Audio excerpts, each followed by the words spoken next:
নমস্কাৰ, এটা গুৰুত্বপূৰ্ণ খবৰৰ সৈতে ষ্টুডিঅ'ত মই পলি। মিয়াই খিলঞ্জীয়াৰ স্বীকৃতি দাবী কৰাৰ পাছতে ৰাজ্যত চলি আছে এই সন্দৰ্ভত তৰ্ক বিতৰ্ক। পুনৰ মিয়াৰ হৈ এবাৰ মাত মাতি সৰব হৈ পৰিছে সংখ্যালঘু। মিয়াক খিলঞ্জীয়াৰ অধিকাৰ দিয়াৰ দাবী অসম মিয়া মঞ্চৰ। এবাৰ মিয়া মঞ্চৰ মিয়া সংগঠনটোৰ সভাপতি জহিৰুল ইছলামে দিলে কেইবাটাও বিস্ফোৰক মন্তব্য। তেওঁ কৈছে যে মিয়াক উপলুঙা কৰাৰ বাবে 6 জনগোষ্ঠী জনজাতিকৰণত ব্যৰ্থ হৈছে। মিয়াক গালি পাৰি লাভ নাই, প্ৰথমে নিজৰ সাংবিধানিক অধিকাৰ সাব্যস্ত কৰক। 6 জনগোষ্ঠীৰ মাজৰে এটা অংশ হৈ সোমাই মিয়া, গতিকে প্ৰথমে মিয়াক খিলঞ্জীয়াৰ অধিকাৰ দি জাতি ৰক্ষা কৰক। আৰু এনেধৰণে এইটোৰ পাছত সিটো বিস্ফোৰক মন্তব্য কৰিছে মিয়া মঞ্চৰ সভাপতি জহিৰুল ইছলামে। আৰু তেওঁ কৈছে যে ৩২ অহাৰ পূৰ্বে অসমলৈ আহিছিল মিয়া। দাস, কোচ, ৰাজবংশী, কলিতা জনগোষ্ঠীৰ পৰাই কনভাৰ্ট হোৱা এটা জাতি হৈছে মিয়া জাতি। বংগ এৰি মিয়াই অসম গঠন কৰাত অৰিহণা যোগাইছিল। ভাষা আন্দোলনৰ সময়ত মিয়াই গ্ৰহণ কৰিছিল অসমীয়া ভাষা। অসমৰ উন্নয়নত শ্ৰমদান কৰা একমাত্ৰ জাতি হৈছে মিয়া। উজনিৰ পৰা নামনিলৈকে চৰকাৰী কাৰ্যালয় বনোৱাৰ পৰা বিল্ডিং বনোৱালৈকে মিয়াৰ অৰিহণা বেছি। বৰ্তমান সময়তো শ্ৰমিকৰ পৰা আৰম্ভ কৰি আজি IAS, IPS চৰকাৰী বিষয়া সকলোতে মিয়াৰ দপদপনি। এনেধৰণে এতিয়া বহুকেইটা বিস্ফোৰক মন্তব্য কৰিছে মিয়া মঞ্চৰ সভাপতি জহিৰুল ইছলামে। তেওঁৰ মতে অসমীয়া মাধ্যম সুৰক্ষিত কৰাৰ বাবে মিয়াই বহু ত্যাগ কৰিছে। যিসকলে মিয়াক লৈ হুলস্থুল কৰি আছে, প্ৰথমে তেওঁলোকে মিয়াৰ ইতিহাস পঢ়ক। আৰু শৃংখল চলিহাহত সৰু ল'ৰা তেওঁলোকে ইতিহাস নাজানে বাবে আজি হুলস্থুল কৰি আছে। যিহেতু মিয়াই যেতিয়া খিলঞ্জীয়াৰ ভূমিপুত্ৰৰ অধিকাৰ বিচাৰিছে, তাৰ পাছতেই বহুকেইটা জাতীয় সংগঠন আচলতে ক্ষোভিত হৈ পৰিছে। তেওঁলোকে প্ৰতিবাদ কৰা দেখা গৈছে এই সন্দৰ্ভত। তাৰ পাছতেই শৃংখল চলিহাই বহুত মাত মাতিছে এই সন্দৰ্ভত। তাৰ পাছতেই শৃংখল চলিহাক উদ্দেশ্যি মিয়া মঞ্চৰ সভাপতি জহিৰুল ইছলামে কয় যে শৃংখল চলিহাহত সৰু ল'ৰা তেওঁলোকে ইতিহাস নাজানে বাবে আজি হুলস্থুল কৰি আছে। আৰু মিয়া সংগঠনটোৰ সভাপতি জহিৰুল ইছলামে এনেধৰণে কেইবাটাও বিস্ফোৰক মন্তব্য কৰা দেখা যায়। তেওঁৰ ভাষ্য আছে, আমি আপোনালোকক শুনাৰ চেষ্টা কৰিম। আৰু মিয়াসকল হল অবিভক্ত ভাৰতবৰ্ষৰ পৰা স্বাধীনতাৰ উত্তৰ পুৰুষ। কমতাপুৰ যাওক আৰু বৃহৎ প্ৰাগজ্যোতিষপুৰ যাওক, এইটো অসমৰ মানচিত্ৰত কৈছো। আৰু যদি ভাৰতবৰ্ষৰ মানচিত্ৰত যায়, অবিভক্ত ভাৰতবৰ্ষৰ মূলৰ আমি আচলতে মানুহ। অৰ্থাৎ ভাৰতবৰ্ষৰ মূলৰ যিটো দ্ৰাবিড় মূলৰ বা অনাৰ্য মূলৰ যিসকল আমাৰ মানে জাতি জনগোষ্ঠী আছে অসমৰ বুকুত, বিশেষকে আমি যিখিনি মিয়াক কৈ আছো সেইখিনি মিয়া এই কোচ, ৰাজবংশী, দাস, শূদ্ৰ, কলিতাৰ ফালৰ পৰাই কনভাৰ্টেড। আৰু তাৰ পৰিচয় আমি আজিলৈকে দাস, শূদ্ৰ, কলিতা, বৈশ্য ইত্যাদি জনগোষ্ঠীৰ মাজতেই পৰি আছো। আমাৰ চাৰিওফালে তেখেতসকল আছে, এইটো স্পষ্ট নহয়। বাংলাদেশ ৭১ সৃষ্টি হৈছে।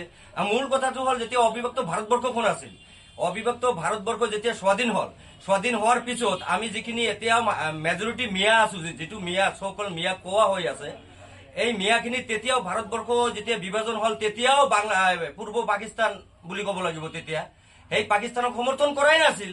ভীমবৰ দেউৰীৰ নেতৃত্বৰ স্বৰ্গীয় ভীমবৰ দেউৰী, ঈশ্বৰে তেখেতক স্বৰ্গত স্থান দিয়ক, আমি আশীৰ্বাদ কামনা কৰিছো। কিন্তু সেই ভীমবৰ দেউৰীৰ নেতৃত্বত 24 জন এই মিয়া বিধায়ক বুলি কৈছো আজিৰ ডেটত দিল্লীত গৈ মহম্মদ আলী জিন্নাক মেমৰেণ্ডাম যোগে প্ৰত্যাখ্যান কৰে যে আমি পাকিস্তানৰ লগত নাথাকো, আমি জোৰ মিয়া ততে থাকিম। অৰ্থাৎ যেতিয়া ভাৰত ব্ৰিটিছ পিৰিয়ড অহাৰ আগত এইটোতো টোটেলি আমাৰ মিয়া যিটো এৰিয়াটো, অৰ্থাৎ আমাৰ অসমৰ অধিকাংশ মানে মাটিকালি, লগতে আজিৰ ডেটত বাংলাদেশৰ ভালেখিনি মাটিকালি চিলেট কেন্দ্ৰকে আদি কৰি ৰংপুৰ আদি কৰি গোটেইখিনি অবিভক্ত কমতাপুৰৰ অধীনত আছিল। আৰু সেই কমতাপুৰ ১৩০ ৰজা অৰ্থাৎ মহাৰজা বুলি ক'ব লাগিব, কোচ নৰনাৰায়ণ, তেখেতৰ অধীনত আমাৰ চুকাফাৰ ৰাজ্যখনো আছিল। চুকাফাৰ ৰাজ্যখন অৰ্থাৎ চুকাফা শাসন কৰা জেগাখন আছিল প্ৰথম ষ্টাৰ্টিং পইণ্ট অবিভক্ত শিৱসাগৰখন।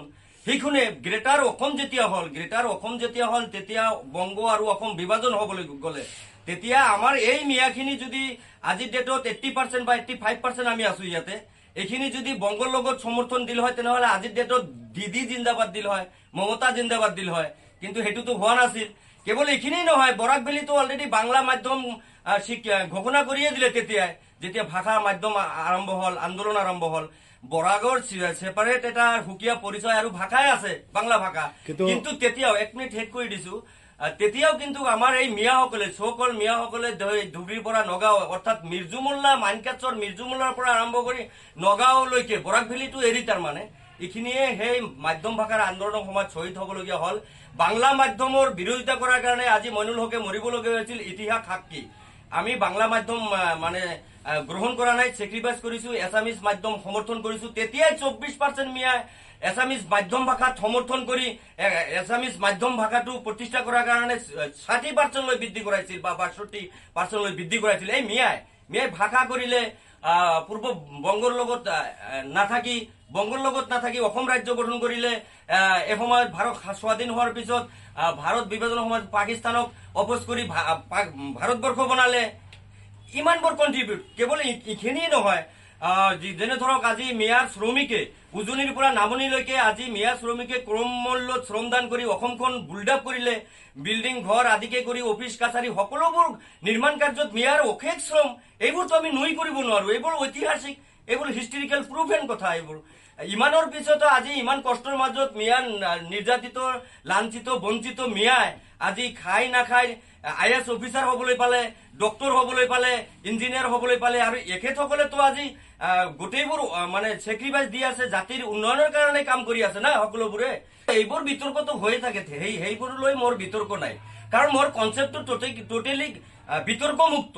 এইটো এটা ঐতিহাসিক, মোৰ যুদ্ধটো ন্যায়ৰ যুদ্ধ, এইটো গণতান্ত্ৰিক যুদ্ধ, সাংবিধানিক অধিকাৰ আদায়ৰ যুদ্ধ।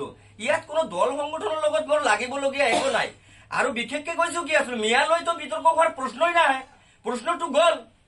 বিভিন্ন সময়ত বিভিন্ন বিষয়ৰ ওপৰত বিতৰ্ক হৈ এটা ক্লিয়াৰিফিকেশ্যন আহিছে।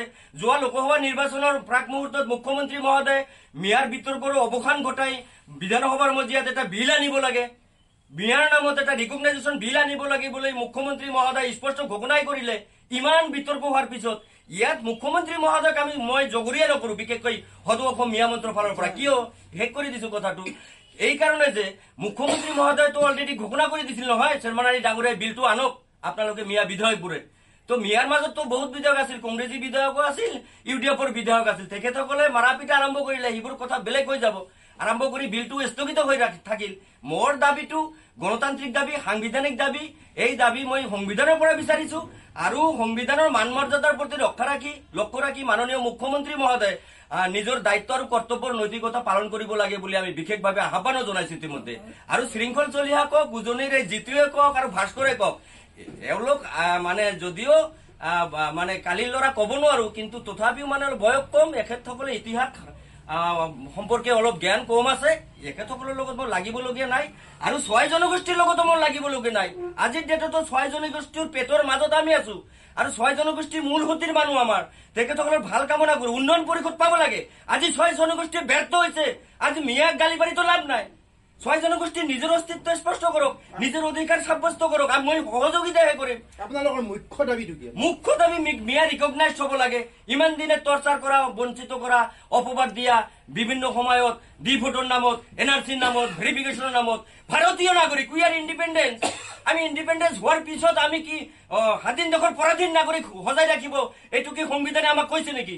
ভাৰতীয় সংবিধানে যিখিনি কৈছে সেইখিনি পালন কৰক, সেইখিনি অধিকাৰ আমাক সাব্যস্ত কৰিবলৈ আমাক সুযোগ দিয়ক। আমিতো দল সংগঠনৰ লগত লগা নাই নহয়। কওক ছাৰ, কেনেধৰণৰ ৰিকগনাইজ মতে আমি আমাৰ জনগোষ্ঠীয় পৰিচয়টো লাগে। এই মুহূৰ্তত জনগোষ্ঠীয় পৰিচয়টো লাগে, যিহেতু আমি কণ্ট্ৰিবিউশ্যন দিছো, অসমীয়া জাতিৰ লগত বিলীন হৈ গৈছো। ইতিমধ্যে মাননীয় জয়ন্ত মল্ল ডাঙৰীয়াই কৈছে, আপোনালোকে জিম যোৱাকে যদি আহিব পাৰে আহক, ভাল কথা। I am agree, সদৌ অসম মিয়া মঞ্চত জিম যোৱাৰ কাৰণে আহি আছে। আপোনালোকেও খিলঞ্জীয়া বুলি দাবী কৰে? অফকোৰ্স উই আৰ খিলঞ্জীয়া, indigenous peoples of this land. আমাৰ বাংলাদেশ সৃষ্টি হৈছে 71